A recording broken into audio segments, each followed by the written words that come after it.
Oke, update terbaru teman-teman ya. Ini orang tua ini ya, yang katanya Gus Dur adalah nanti suatu saat dia akan menjadi gelandangan politik ya, si Amin Rais ini bikin gaduh lagi. Sudah tua ya kan, ya sudah sepuh. Janganlah Pak ya membuat gaduh di negeri ini. Bisa-bisanya teman-teman mungkin sudah tahu semuanya. Dia memfitnah dengan keji dan sangat-sangat biadab menurut saya. Dia memfitnah Seskap Teddy dan Pak Prabowo itu punya hubungan. Bahkan dia mengatakan ya, hubungan intim ya. Bahkan dia mengatakan si Seskap Teddy ini gay ya, maaf ya. Dia mengatakan seperti itu. Ini kurang ajar, ini biadab teman-teman ya. Ini memecah belah bangsa ya. Jadi teman-teman tandai ya, yang punya partai umat. Woi, nggak ada yang pilih partaimu, Amin Rais, nggak ada yang pilih ya. Orang tahu kamu siapa, orang tahu dengan jelas track recordmu seperti apa ya. Tapi yang lebih lucu teman-teman ya, di sini ada video klarifikasi teman-teman ya dari ketua ya, atau bisa dibilang ya ketua partai umat ya, yang notabene si Rido ini ya menantunya ya. Jadi ya satu partai ya isinya keluarganya semua ya, makanya agak ganjil juga kalau dia bilang apa namanya Pak Jokowi itu apa namanya semua keluarga dijadiin apa namanya pemegang jabatan, padahal dia sendiri juga lakukan hal yang sama ya.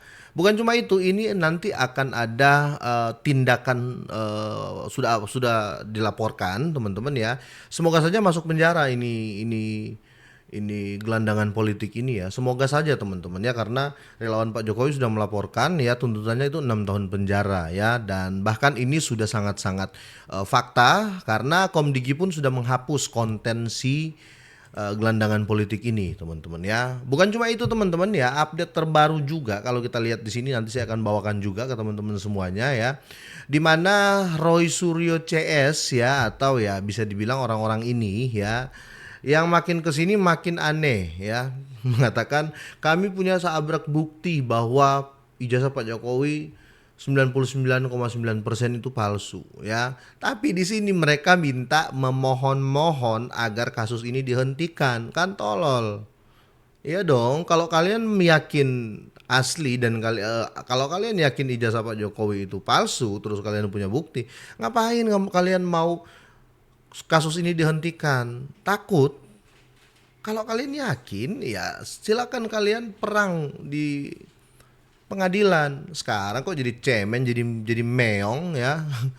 Mending jadi Rismon ya kan. Dicap pengkhianat tapi ya tetap dia tunjukkan dia sebagai seorang ahli, kira-kira seperti itu.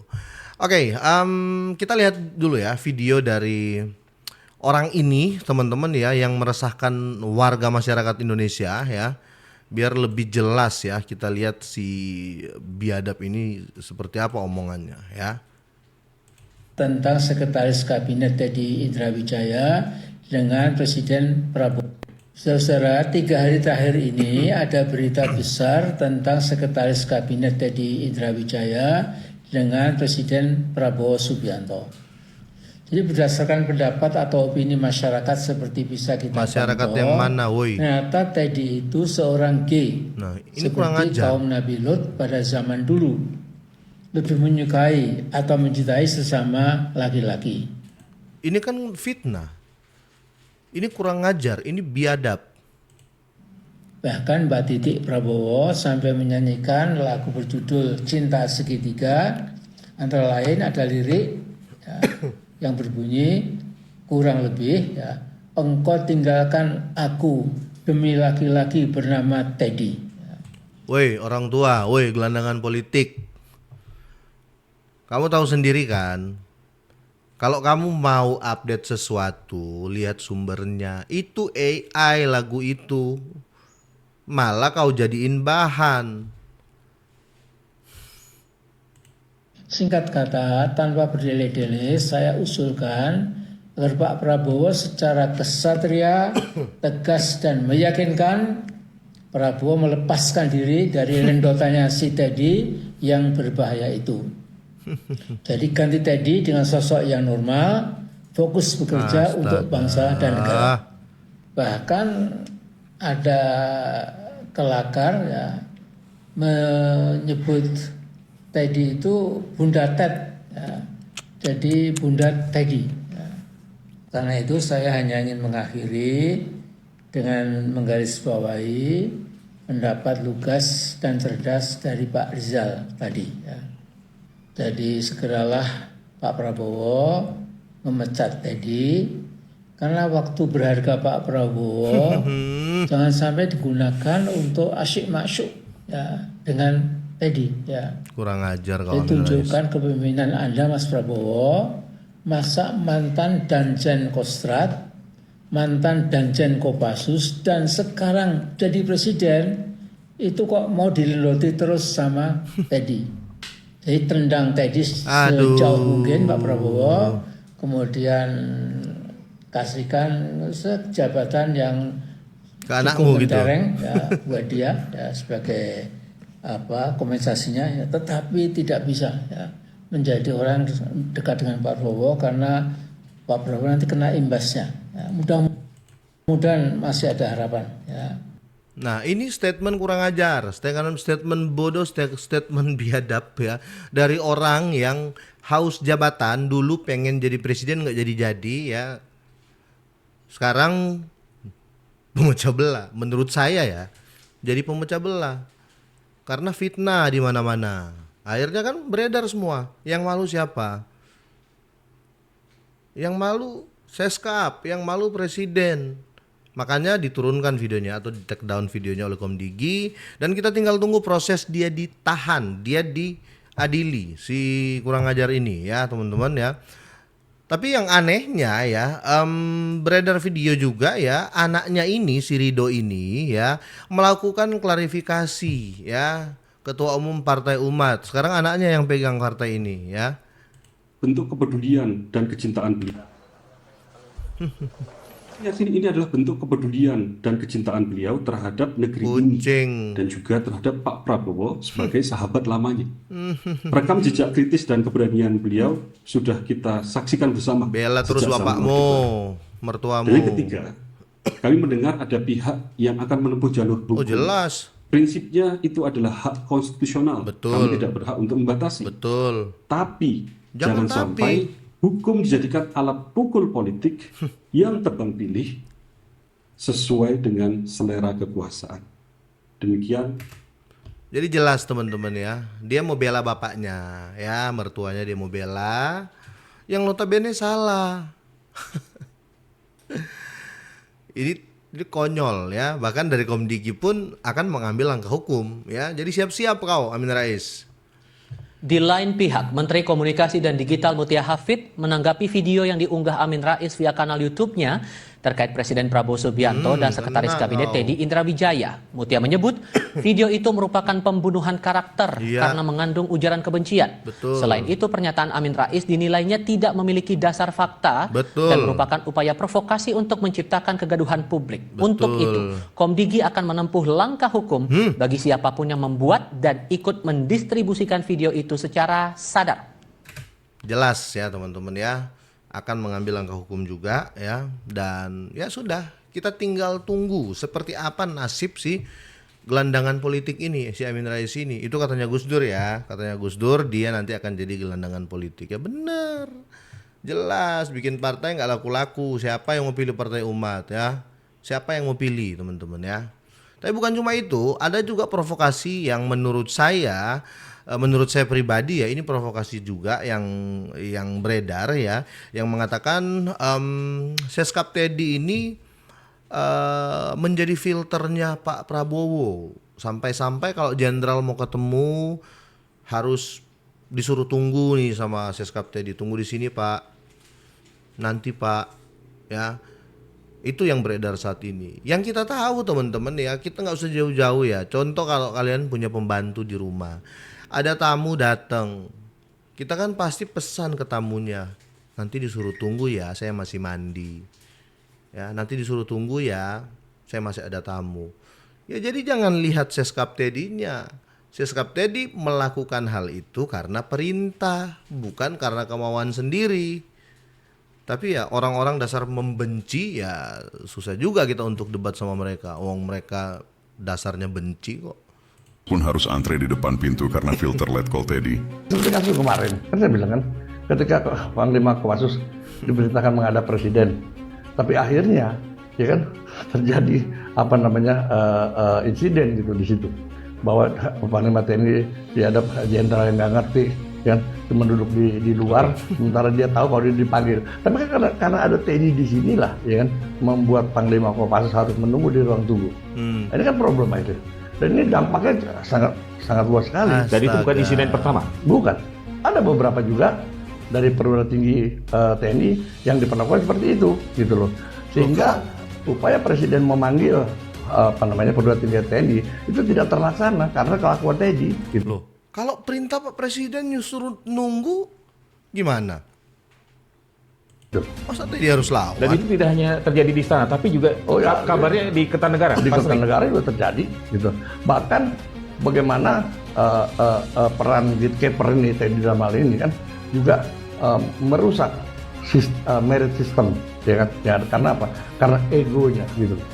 Kita juga nggak tahu kenapa Teddy bisa jadi seperti ini. Seakan-akan apa yang dia putuskan juga itu sama dengan yang putuskan presiden, walaupun presiden belum tentu mendapat restu presiden. Aneh kan teman-teman ya, orang-orang mantan petinggi TNI kok nggak ngerti ya, nggak ngerti yang namanya perintah loh. Ya Teddy nggak mungkin melakukan kelakuan sesuai yang tidak sesuai dengan perintah. Ya berarti kalau disuruh tunggu bentar Pak ya, berarti kan perintah dari Pak Prabowo. Tapi ya seperti yang saya bilang di awal teman-teman ya, namanya kalau sudah benci ya memang benci ya, kira-kira seperti itu ya. Oke, bukan cuma itu teman-teman ya, nanti kita di terakhir ini ya, segmen ini saya mau lihat Refli Harun ya. Ini sebenarnya menurut saya dia orang pintar ya, banyak mengabdi ke negara ya. Cuman karena mungkin dipecat dari BUMN makanya jadi kayak begini. Orang pintar loh Refli Harun ini ya. Tapi ya sudah, mainnya sama siapa jadinya apa? Ya sekarang pengen dengan tegas mengatakan wah kasus ini harus dihentikan ya karena sudah menyalahi undang-undang dan lain-lain. Kasus ini disuruh hentikan. Katanya punya bukti yang lengkap, terus yakin 99,9% ijazah Pak Jokowi palsu. Ya kamu suruh perang dong klienmu nanti di pengadilan, malah sekarang ciut jadi meong kan. Mending Rismon. Merangkap Jampidum, kami juga menyampaikan hal-hal yang sifatnya material. Jadi kami mempermasalahkan misalnya penerapan pasal 35 pertama kali 35 Undang-Undang Nomor 11 Tahun 2028 tentang informasi dan transaksi elektronik dengan ancaman 12 tahun penjara. Ya. Kami juga mempermasalahkan penerapan pasal 32 ayat 1 Undang-Undang ITE yang sama karena kami menganggap itu penyelundupan hukum dan sudah disampaikan jalurnya melalui gugatan citizen lawsuit di Pengadilan Negeri Jakarta Selatan. Karena pengenaan pasal tersebut tidak sesuai dengan fakta dan peristiwa yang dilaporkan. Ya. Kalian tuh kena di pencemaran nama baik ya. Jadi ya nggak usah bahas IT ya. Kena di pencemaran nama baik. Makanya Pak Jokowi nggak mau datang yang sidang perdata di Solo kemarin ya. Nggak mau dia datang. Enak sekali kalau terbukti itu asli. Enak sekali kalian minta maaf, iya kan? Makanya harus di pengadilan supaya ketika itu terbukti asli kalian penjara. Dan memang tidak ada pembahasannya sama sekali ya. Mas Didit sebagai ahli ketika dimintai keterangan itu tidak mendapatkan keterangan apapun tentang mengapa pasal 32 ayat 1 dan pasal 35 itu dikenakan ya kawan-kawan sekalian. Demikian juga pengenaan undang-undang ITE lainnya pasal 27A, pasal 28 ayat 2 kami menganggap hal tersebut juga tidak patut dikenakan kepada klien kami baik Mas Roy maupun Dr. Tifa. Takut kan? Bahkan untuk pasal 28 ayat 2 undang-undang ITE yaitu Undang-Undang Nomor 1 2024 ada semacam kebingungan, semacam hal-hal yang conflicting. Kenapa? Karena pasal 28 ayat 2 itu sudah dicabut dengan undang-undang tahun 2023 itu undang-undang KUHP.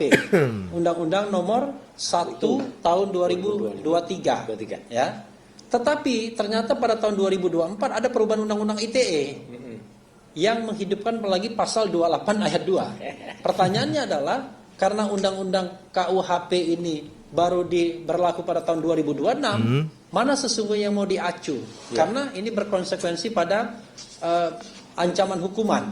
Kalau menurut KUHP baru ancaman hukumannya 4 tahun, tapi kalau menurut Undang-Undang nomor 1 tahun 2024 ancaman hukumannya 6 tahun. Karena ini sangat menentukan, karena makanya jangan kurang ajar.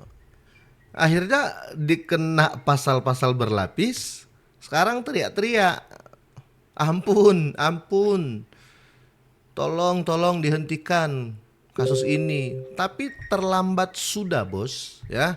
Karena mereka sudah tersangka, ya, tetap pasti akan pengadilan, akan diadili, ya. Jadi mereka sekarang sudah nggak ada jalan, teman-teman. Menentukan orang bisa ditahan atau tidak.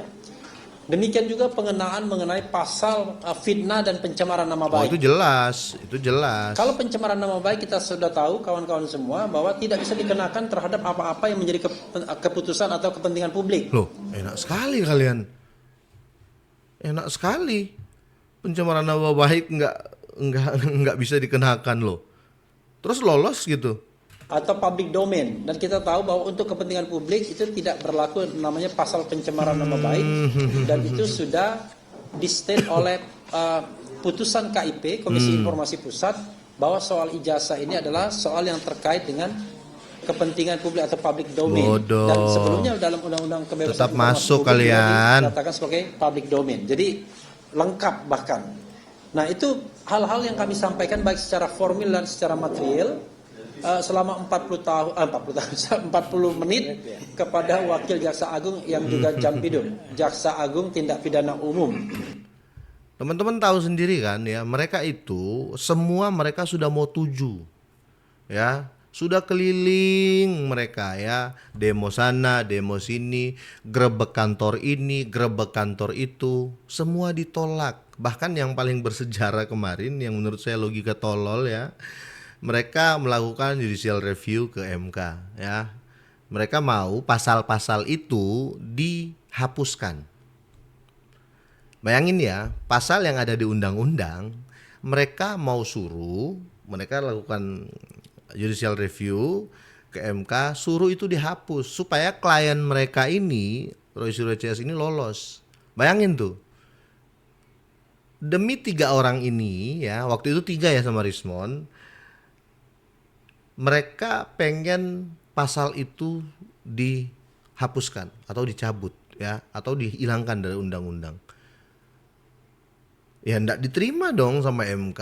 Kalau gitu, wah, siapa Roy Suryo ya, siapa Tifa, siapa, apa mereka berguna apa di negara ini? Roy Suryo sekali residivis kan, sekali masuk penjara 2 tahun kalau nggak salah karena ngedit tuh foto stupa jadi fotonya Pak Jokowi kalau nggak salah ya. Akhirnya diserang kena 2 tahun ya. Jadi menteri Menpora nggak linier, basicnya kesehatan ya, pakar telematika, jadi Menpora, menteri olahraga. Selesai jadi menteri bawa pulang panci. Apa yang mereka banggakan?